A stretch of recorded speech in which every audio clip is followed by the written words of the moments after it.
Hi friends, welcome to MS world. அனைவரும் நலமா? Vegetable pulao chicken gravy கொஞ்சம் டிஃப்ரெண்ட்டான ஸ்டைலில் செஞ்சுருக்கேன். இது செஞ்சு ரொம்ப நாள் ஆயிடுச்சு. ரெசிபி போட கொஞ்சம் டிலே ஆயிடுச்சு. வாய்ஸ் கொடுக்கறதுக்கு சுத்தமாக ஒத்து வரல.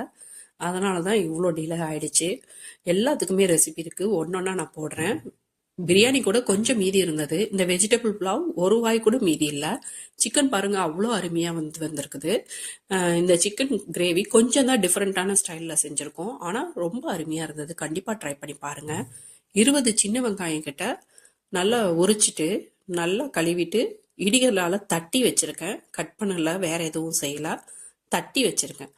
அதோட 3 பல்லாரி வெங்காயம், 2 தக்காளி, கொத்தமல்லி தூள், சோம்பு, ஜீரகத்தூள் கொஞ்சம் சேர்த்து அரைச்சி வச்சுருக்கேன். இது முந்திரியும் கசகசாவும், முந்திரி ஒரு 8, கசகசா 1/2 டீஸ்பூன் ஊற வச்சு அரைச்சி வச்சுருக்கேன். 1/2 லெமன் எடுத்து வச்சுருக்கேன். சிக்கன் வாஷ் பண்ணிவிட்டு வச்சுருக்கேன். நல்லெண்ணெயில் தான் சிக்கன், மட்டன், ஃபிஷ் எல்லாமே நம்ம செய்வோம். அது நம்ம சேனல் பார்த்துட்டு இருக்கிறவங்களுக்கு தெரியும். எண்ணெய் சூடு இருந்ததும் 3 பட்டை 1 இன்ச்சு சைஸுக்கு எடுத்திருக்கேன். அதோட 2 கிராம்பு, 1 ஏலக்காய் பொரிய விட்டு இடித்து வச்சுருந்த சின்ன வெங்காயத்தை நல்லா பொன்னிறமாக வதக்கிக்கலாம்.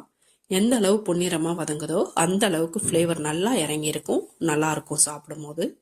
புதினா மல்லி இலைகள் இல்லைக்கிட்ட இது செய்யும் போது ரொம்ப சோதனை. சுத்தமாக புதினா மல்லி இலைகள் இல்லை, தயிர் இல்லை, எல்லாமே இல்லை தான். ஆனாலும் டேஸ்ட் அருமையாக வந்துருச்சு. நல்லா பொன்னிறமாக ஆனதும் 1/4 டீஸ்பூன் அளவுக்கு இஞ்சி பூண்டு பேஸ்ட்டு சேர்த்து பச்சை வாசனை போக வதக்கிக்கிறேன். புதினா இலைகள் இருந்தால் இப்போவே சேர்த்துக்கலாம். அந்த ஃப்ளேவர் இறங்கி அவ்வளோ அருமையாக இருக்கும். தயிரும் இதில் சேர்த்து செய்யலாம், ரொம்ப சூப்பராக இருக்கும். தயிர் இல்லாததுனால தான் நான் தயிர் சேர்க்கலை. இப்போ இஞ்சி பூண்டோட பச்சை வாசனை ஓரளவுக்கு நல்லாவே போயிடுச்சு. நான் ஒரு 1/4 டீஸ்பூன் அளவுக்கு மிளகாத்தூள் சேர்த்துக்கிறேன். உங்கள் காரத்துக்கு ஏற்ப நீங்கள் சேர்த்துக்கலாம். இதை 1 நிமிஷம் வறுத்து கொடுத்தா போதும். எண்ணெயில் ரொம்ப நேரம் வச்சுருக்கக்கூடாது, நெடி வந்துடும், கரிஞ்சிரும். தயிர் இருந்தால் தயிர் இப்போ மிளகாத்தூள் சேர்த்தவனே சேர்த்துக்கலாம். தயிர் இல்லாததுனால நான் சேர்க்கலை. அதோட இந்த அரைச்சி வச்சிருந்த மசாலாவை உடனே சேர்த்துக்கிறேன். சேர்த்து நல்லா மிக்ஸ் பண்ணி விட்டுடலாம். இந்த மசாலாவில் சோம்புலாம் சேர்த்தேன், மஞ்சள் தூள் நான் சேர்க்கலை. அதனால் ஒரு 1/4 டீஸ்பூன் அளவுக்கு மஞ்சள் தூள் சேர்த்துக்குவேன். மூடி போட்டு கொஞ்சம் மசாலா பச்சை வாசனை போக வதக்கி விடுறேன். இப்போ கொஞ்சம் எண்ணெய் பிரிஞ்சு வந்திருக்கு லைட்டாக. உங்களுக்கு தெரியுதான்னு எனக்கு தெரியல. லைட்டாக அங்கங்கே கொஞ்சம் கொஞ்சம் எண்ணெய் பிரிஞ்சு வந்திருக்குது. சிக்கனில் மஞ்சள் போட்டு தான் கழுவிருக்கேன். அதனால் ஒரு 1/4 டீஸ்பூன் அளவுக்கு மட்டும் மஞ்சள் தூள் சேர்த்து நல்லா மிக்ஸ் பண்ணி விட்டுறேன். புதினா மல்லி இலைகள் இருந்தாலும் தயிர் இருந்தாலும் இப்போவே சேர்த்துருக்கலாம். சேர்த்துட்டா நல்லா ஃப்ளேவர், அது இன்னும் எக்ஸ்ட்ரா டேஸ்ட்டாக கிடைக்கும், நல்லாயிருக்கும். இருந்தால் கண்டிப்பாக சேர்த்துக்கோங்க. 1/2 டீஸ்பூன் அளவுக்கு பட்டை, கிராம்பு, ஏலக்காய் பவுடர் பண்ணது அதையும் சேர்த்து நல்லா கலந்து கொடுத்துக்கிறேன்.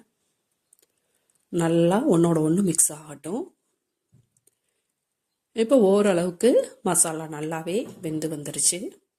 தயிர் இருந்தால் கண்டிப்பாக கொஞ்சம் தயிர் சேர்த்துக்கோங்க. தயிர் சேர்த்திங்கன்னா அவ்வளோ புளிப்பு சுவையும் நல்லாயிருக்கும். சிக்கன் நல்லா சாஃப்டாக ஜூஸியாக இருக்கும். தயிர் ஒரு நல்ல இன்க்ரீடியன்ட், அதனால் இது சிக்கனுக்கு சேர்த்துக்கிறது ரொம்ப நல்லது. இப்போ சிக்கன் வாஷ் பண்ணியிருக்கிறத சேர்த்துக்கிறேன்.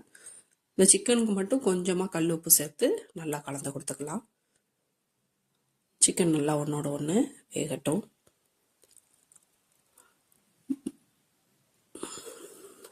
சிக்கனை நல்லா கலந்து விடுறேன். ஃப்ரெண்ட்ஸ், யாரும் கமெண்ட் பண்ணவே மாட்டேங்கிறீங்க. இந்த வீடியோவில் உங்களோட ஃபீட்பேக்லாம் நான் ரொம்ப ஆவலோட வெயிட் பண்ணிகிட்ருக்கேன். கண்டிப்பாக உங்களோட ஃபீட்பேக் எல்லாத்தையும் சொல்லுங்கள். நீங்கள் என்ன நினைக்கிறீங்கன்னு நான் தெரிஞ்சுக்க ஆசைப்பட்றேன். சொல்லுங்கள், உங்களோட ஃபீட்பேக் எல்லாத்தையும் கமெண்ட்டில் சொல்லுங்கள். இப்போது தேவையான அளவு கல் உப்பு சேர்த்து நல்லா மிக்ஸ் பண்ணி விட்டுறேன். இல்லை உங்களுக்கு ஏதாவது ஒரு டிஷ்ஷு செய்யணும் அப்படின்னு ஆசைப்பட்டீங்கன்னா அதையும் சொல்லுங்கள். என்னால் செய்ய முடிஞ்சால் நான் செஞ்சு காமிக்கிறேன். இப்போ மிக்ஸி ஜார் அலசின தண்ணியை இதில் சேர்த்துக்கலாம். சேர்த்து தேவையான அளவுக்கு தண்ணி இப்போவே சேர்த்துக்கலாம். சேர்த்துட்டு நல்லா கறியை வேக விடலாம். தேவையான அளவு தண்ணி சேர்த்துட்டேன். நல்லா உப்பு எல்லா இடத்துலையும் பிடிக்கட்டும், பிடிச்சு நல்லா வேகட்டும். இப்போது நல்லா மூடி போட்டே கூட இதை நம்ம வேக வைக்கலாம். சீக்கிரம் வெந்தரம் மூடி போட்டு வேக வச்சா.